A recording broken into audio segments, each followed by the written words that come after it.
Hello everyone. इस video में हम कुछ क्वेश्चंस उत्तर प्रदेश में जो एग्ज़ाम्स में आए हुए हैं ए और जेई में उनको हम डिस्कस करते हैं। ठीक है, तो पहला क्वेश्चन है कि एक ट्रांसफार्मर है जिसका टर्न्स रेशियो दिया गया है 1:10। ठीक है, उसमें रेजिस्टेंस है जो कि सेकेंडरी टर्मिनल से कनेक्टेड है। R2 की वैल्यू दी है हमको 2000 ओम। और उसके बाद हमसे पूछा गया कि the resistance of what is the current in the primary winding will be.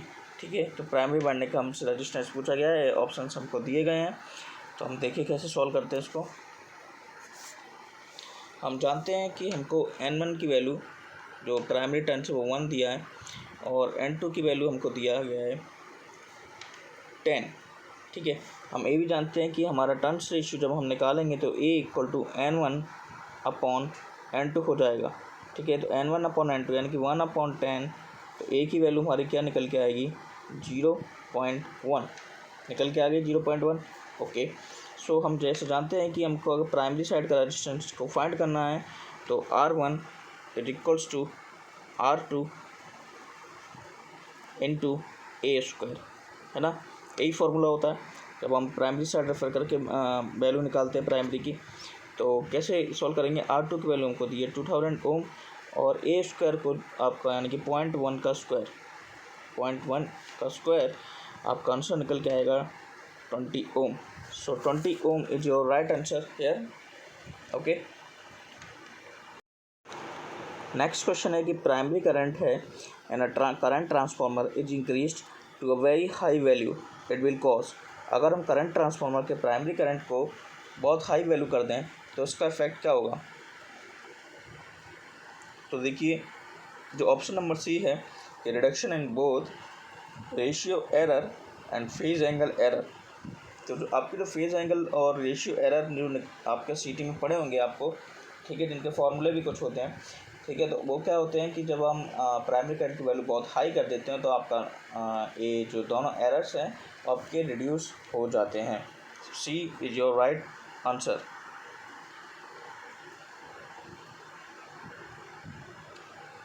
Question है कि एक शेल टाइप ट्रांसफार्मर है, ठीक है, उसके कितने लिम्स, ठीक है, और उसके कितने योक होते हैं। ठीक है, एक शेल टाइप ट्रांसफार्मर में जो लिम्स होते हैं वो 3 होते हैं और जो योक होते हैं वो आपके 2 होते हैं। तो जो ऑप्शन नंबर सी है वो आपका करेक्ट आंसर है।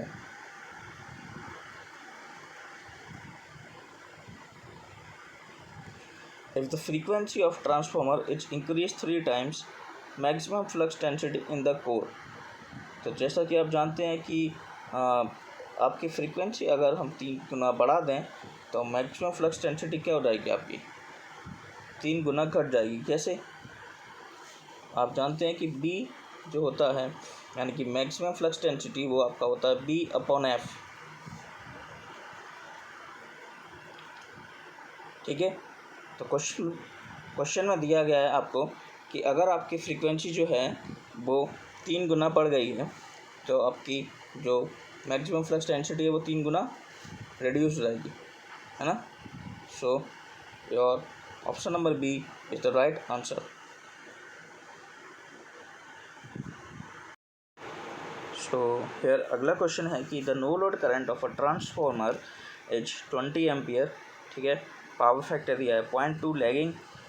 जब आप 400 वोल्ट और 50 हर्ट्ज की सप्लाई पे कनेक्ट करते हैं तो आपसे पूछा गया है magnetizing component of no load current, यानी कि आपसे पूछा गया है आई म्यू की वैल्यू। आप जानते हैं 2 टाइप के करंट हैं, एक मैग्नेटाइजिंग और एक एक्साइटिंग करंट। तो आपसे मैग्नेटाइजिंग करंट की वैल्यू पूछी है ऑफ नो लोड करंट। देखिए हम इसको कैसे सॉल्व करेंगे।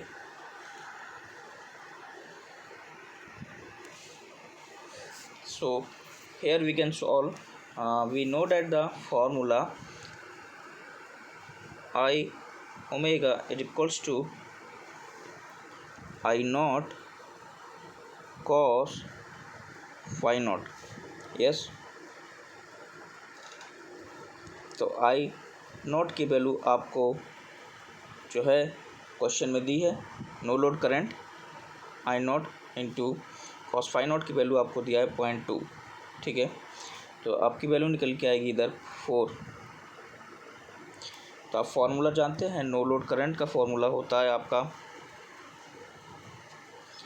I ओमेगा का स्क्वायर प्लस आई म्यू का स्क्वायर, है ना। तो आई म्यू आपको इधर से फाइंड करना है। तो आई म्यू कैसे लिखेंगे आप, आई म्यू का स्क्वायर इक्वल टू 400 माइनस 16, है ना।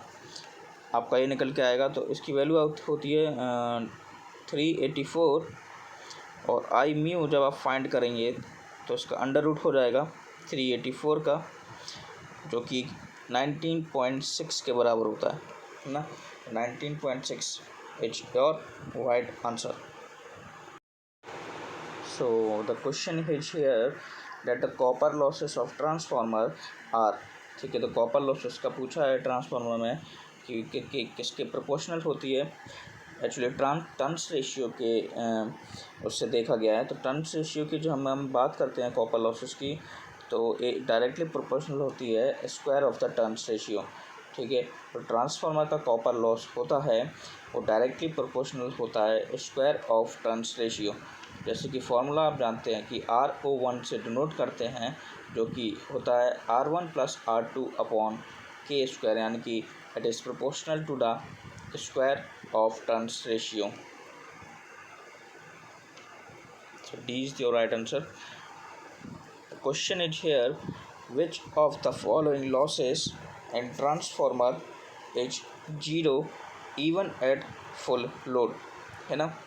आपसे पूछा गया है कि फुल लोड की सिचुएशन में किस ट्रांसफार्मर में जो लॉसेस होंगे वो जीरो होंगे।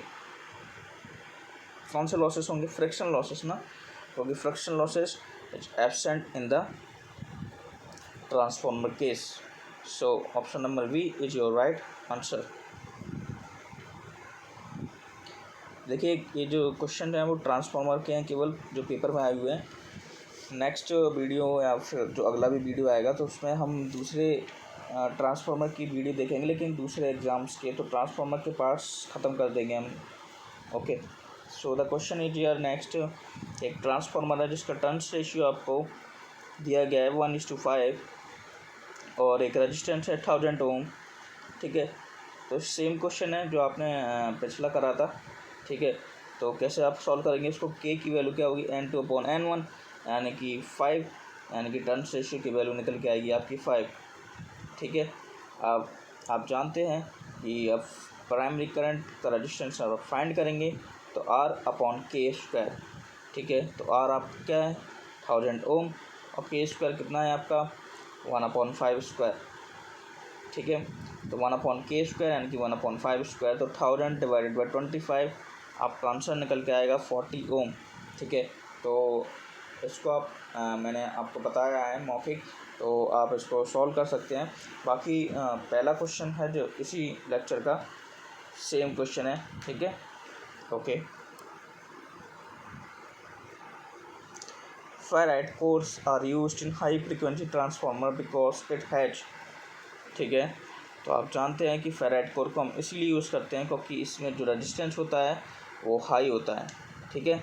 तो हाई रेजिस्टेंस का ट्रांसफार्मर में फेराइट कोर का यूज़ किया जाता है क्योंकि इसमें हाई रेजिस्टेंस होता है। Okay, so option number B is your right answer. The question is here, the value of useful flux least depend upon, यानी कि जो आपका यूजफुल फ्लक्स है वो न्यूनतम किस पर निर्भर करता है। तो आप जानते हैं जो यूजफुल फ्लक्स है वो आपके वोल्टेज पे निर्भर करेगा, करंट पे भी निर्भर करेगा, एमएमएफ पे निर्भर करेगा, बट लोड पे डिपेंड नहीं करेगा। So option number C is your right answer, load. The question is here, current transformer for meters and relays usually have, ठीक है। आप जानते हैं CT जो होता है मीटर्स और रिले के लिए, उसकी वैल्यूज़ आपसे पूछी गई है, उसका रेशियो आपसे पूछा गया है। तो देखिए ऑप्शन नंबर जो सी है आपका 5 एम्पियर सेकेंडरी, ए आपका ऑप्शन सी जो है वो राइट आंसर है, ठीक है। क्योंकि मीटर और रिले में यूज होने वाला ट्रांसफार्मर 5 एम्पियर होता है सेकेंडरी साइड में, ठीक है। So option number C is your right answer. Question दिया गया है कि if the secondary burden of a current transformer is 15 volt ampere. Okay, और आपको सेकेंडरी करंट दिया गया है 5 एम्पियर। आपसे पूछा गया है impedance of the connected load will be. तो देखिए इधर हम कैसे उसको सॉल्व करेंगे। हमको दिया क्या था कि सीटी का टोटल लोड जो था तो हमको दिया गया था 15 वोल्ट एम्पियर, यही था। ठीक है, सीटी का सेकेंडरी करंट क्या था, सीटी का सेकेंडरी करंट हमको दिया गया था 5 एम्पियर। ओके, सो हम जानते हैं कि volt is equals two volt ampere upon ampere, है ना। अगर मैं वोल्ट को हम ऐसे भी लिख सकते हैं, वोल्ट एम्पियर अपॉन एम्पियर, यानी कि एम्पियर अगर कैंसिल होते हैं तो इक्वल्स टू वोल्ट।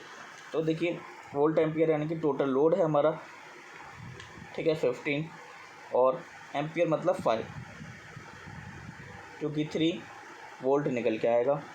तो आपका वोल्टेज निकल के आ गया 3 वोल्ट। और इम्पीडेंस की वैल्यू आप जानते हैं जेड इक्वल टू क्या होता है, वी अपॉन आई। वी कितना निकाला आपने 3 और अपॉन 5, ये किसके बराबर आएगा 0.6 ओम। सो 0.6 ओम इज योर राइट आंसर। अगला क्वेश्चन यह है कि एक करंट ट्रांसफार्मर है जिसका डबल टर्न्स प्राइमरी है, ठीक है, और 100 टर्न्स सेकेंडरी वाइंडिंग, और सेकेंडरी जो है आपकी वो 6 एम्पियर करंट को ड्रॉ कर रहा है, और मैग्नेटाइजिंग एम्पियर टर्न्स आपको 60 एम्पियर दिया गया है। आपसे पूछा है कि एक्चुअल ट्रांसफॉर्मेशन रेशियो क्या होगा। तो देखिए इसमें एक्चुअल ट्रांसफॉर्मेशन रेशियो आपसे पूछा गया है, मतलब कि आपको आई म्यू फाइंड करना पड़ेगा और आई एस, ठीक है। आई एस की वैल्यू आपको पहले से दी गई है, यानी कि 6 एम्पियर। आई म्यू आपको फाइंड करना है, यानी कि फार्मूला एमएमएफ टर्न्स का फार्मूला लेना पड़ेगा।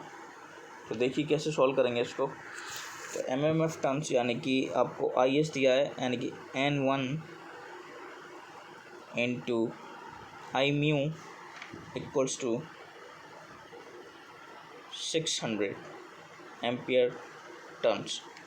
600 कैसे हो गया, आपको सेकेंडरी करंट क्या था 6 और टर्न्स के देते 100, है ना। तो आपका क्या निकल के आएगा 600 एम्पियर टर्न्स, ठीक है। N1 की वैल्यू आपको 2 दी हुई है, तो फिर डबल टर्न्स प्राइमरी बोला गया है, ठीक है। तो और आई म्यू इक्वल टू 600, ठीक है। तो आई म्यू की वैल्यू क्या फाइंड हो के आएगी, इधर से 300 आपने फाइंड कर लिया, और टर्न्स रेशियो आपको फाइंड करना है, यानी कि टर्न्स रेशियो यानी कि I mu magnetizing current upon secondary current. तो आई म्यू की वैल्यू आपने फाइंड कर ली है 300, और सेकेंडरी करंट की वैल्यू दी हुई है यानी कि 6, यानी कि आंसर आपका निकल के आएगा 50। तो 50 आपका राइट आंसर होगा। अगला क्वेश्चन है कि ट्रांसफार्मर यूटिलाइजेशन फैक्टर जो के होता है वो क्या सिग्निफाई करता है। तो देखिए इसमें पहला ही ऑप्शन देख लीजिए आप कि जो ट्रांसफार्मर है, अगले ऑप्शन की ज़रूरत नहीं है आपको पढ़ने की। जो ट्रांसफार्मर है रेक्टिफायर के लिए should be 1/k times larger than that for AC source, है ना। तो ऑप्शन नंबर जो ए है, यानी कि जिसको हम टफ बोलते हैं, यानी कि ट्रांसफार्मर यूटिलाइजेशन फैक्टर जो कि के बराबर होता है, वो अगर उसको फाइंड करेंगे हम, यानी कि यूटिलाइजेशन फैक्टर को, तो किसी भी रेक्टिफायर के ट्रांसफार्मर के लिए 1/k टाइम्स मल्टीप्लाइड होगी, यानी कि ऑप्शन नंबर ए आपका राइट आंसर है।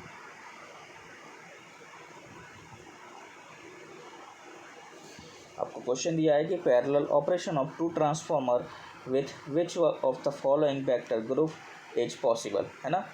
तो पैरेलल ऑपरेशन के लिए कौन सा वेक्टर ग्रुप पॉसिबल होता है। तो ऑप्शन नंबर ए जो है कि स्टार डेल्टा 11 और स्टार डेल्टा 1, है ना। स्टार डेल्टा 11 और स्टार डेल्टा 1 वेक्टर ग्रुप आपके पैरेलल ऑपरेशन ऑफ ट्रांसफार्मर के लिए इम्पोर्टेंट है।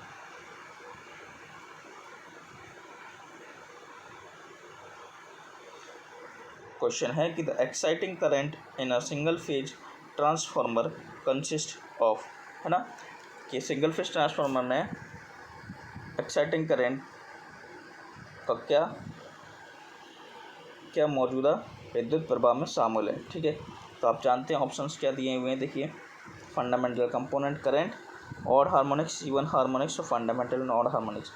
सो ऑप्शन नंबर जो डी है आपका, सिंगल फेज ट्रांसफार्मर में जो मौजूदा फ्लो ऑफ करंट है यानी कि एक्साइटिंग करंट है, उसमें fundamental and odd harmonics include रहते हैं। तो option number D is your right answer. Question है कि dissolved gas analysis of transformer oil is carried out to determine, है ना। तो आपके क्वेश्चन में पूछा गया है कि जो आपकी डिजॉल्व्ड गैसेस होती हैं, है ना, इन द जब आप एनालिसिस करते हैं ट्रांसफार्मर ऑयल की, जब एनालिसिस करते हैं तो उसमें कुछ गैसेस इन्वॉल्व रहती हैं और उसकी आपको वो किस लिए आप यूज़ करते हैं। सो ऑप्शन नंबर जो ऑप्शंस जो आपको दिए हैं, यानी कि आप जानते हैं ट्रांसफार्मर ऑयल की कंडीशन, यानी कि ट्रांसफार्मर की कंडीशन को फाइंड करने के लिए आप डिसॉल्व्ड गैस एनालिसिस यूज़ करते हैं। When a 400 hertz transformer is operated at 50 hertz, है ना, तो केवीए रेटिंग में क्या चेंज आएगा। तो आप जानते हैं यस क्या होता है केवीए रेटिंग आप जब फाइंड करेंगे, यानी कि तो F2 अपॉन F1, यानी कि F2 की वैल्यू 50 हर्ट्ज आपको दी है अपॉन 400, यानी कि 5 8 40, यानी कि 1/8, है ना। तो ट्रांसफार्मर की जो वैल्यू होगी केवीए रेटिंग की वैल्यू जो होगी वो रिड्यूस हो जाएगी 1/8। क्वेश्चन आपसे बोला गया है कि in a transformer on load the primary current is given by, तो देखिए on load total primary current का फॉर्मूला जो होता है वो सम ऑफ मैग्नेटाइजिंग करंट यानी कि I mu plus and reflected load current on primary side, है ना। Reflected load current on primary side का जो सम होता है विथ मैग्नेटाइजिंग करंट, यानी कि बी, जो ऑप्शन नंबर बी है आपका राइट आंसर है। द फ्रीक्वेंसी इफेक्ट्स, फ्रीक्वेंसी आप जानते हैं कि दोनों को इफेक्ट करेगा, हिस्टैरिसीस और eddy current losses, cos both, formula contents frequency. उसमें फ्रीक्वेंसी पूछा था, पूछ रहा है कि फ्लक्स डेंसिटी इफेक्ट्स, है ना। फ्लक्स डेंसिटी इफेक्ट्स किसको करेगा, आप जानते हैं फ्लक्स डेंसिटी किसको इफेक्ट करेगा, केवल और केवल हमारे कोर लॉसेस को, है ना, दोनों। Yes, B M is equals to V/F होता है, आप जानते हैं। क्वेश्चन पूछा गया है कि transformer is equivalent to an ideal transformer. Okay,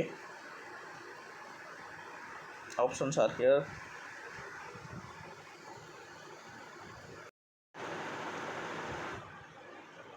so option number आप डी देखिए डायरेक्ट कि with inductive coils connected in both the primary and secondary circuits, है ना। तो एक ट्रांसफार्मर जब एक आइडियल ट्रांसफार्मर के बराबर मानते हैं तो इंडक्टिव कॉइल्स का मतलब क्या है कि इंडक्टिव कॉइल्स जो हैं आपकी वो कनेक्टेड हैं बोथ प्राइमरी और सेकेंडरी सर्किट्स में। ओके, यानी कि डी आपका राइट आंसर है।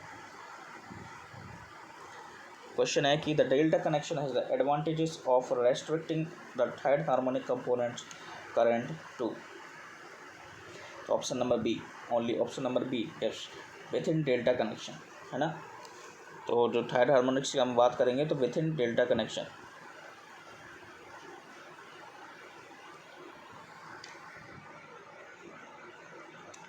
A sheet shield material used in transformer core, sheet shield material जो होती है आपकी वो लो कोर लॉसेस और हाई परमेबिलिटी के लिए होती है, यानी कि option number C, low core loss and high permeability.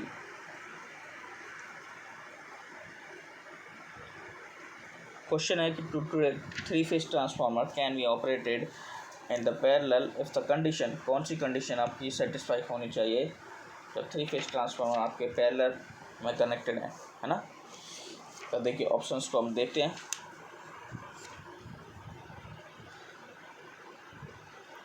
Options are not there but देखिए ऑप्शन नंबर 1 पढ़िए, same voltage ratio same voltage referring to the primary and secondary of the transformer to be connected in parallel, बिल्कुल सही।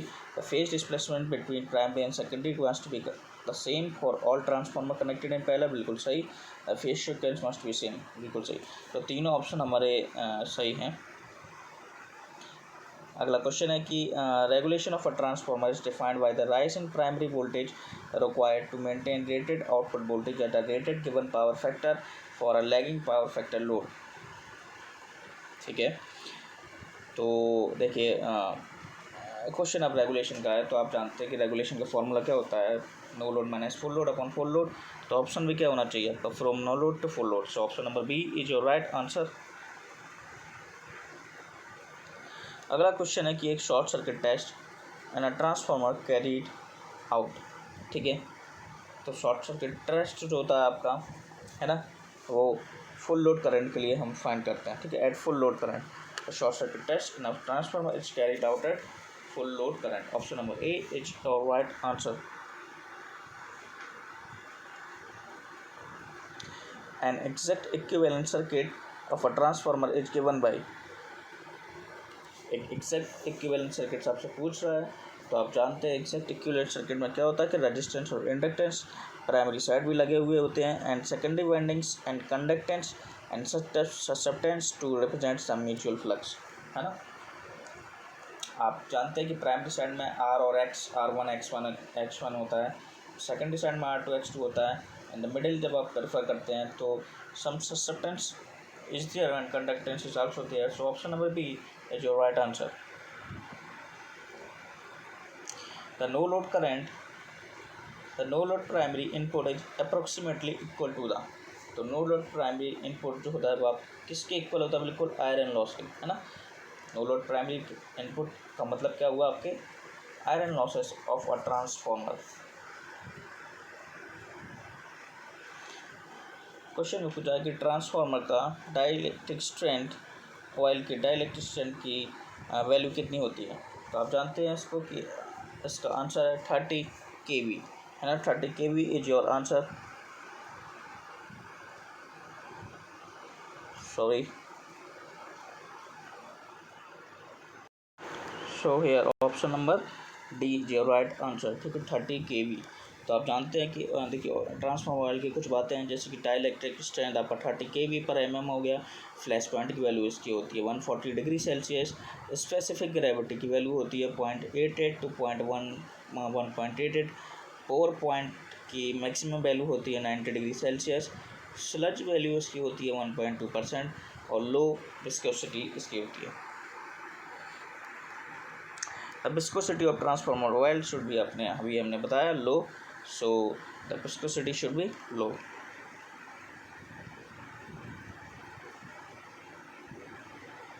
एक current transformer जिसका phase error 3 डिग्री दिया है, phase angle आपसे पूछा गया है between primary and secondary current.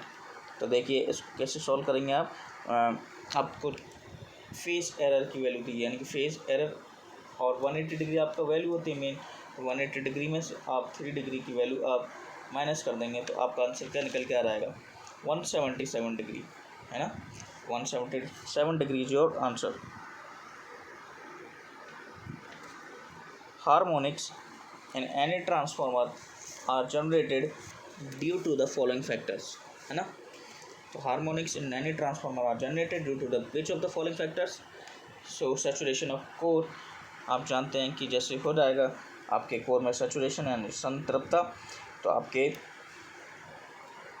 Harmonics obtained हो जाएंगे। So this is your last question.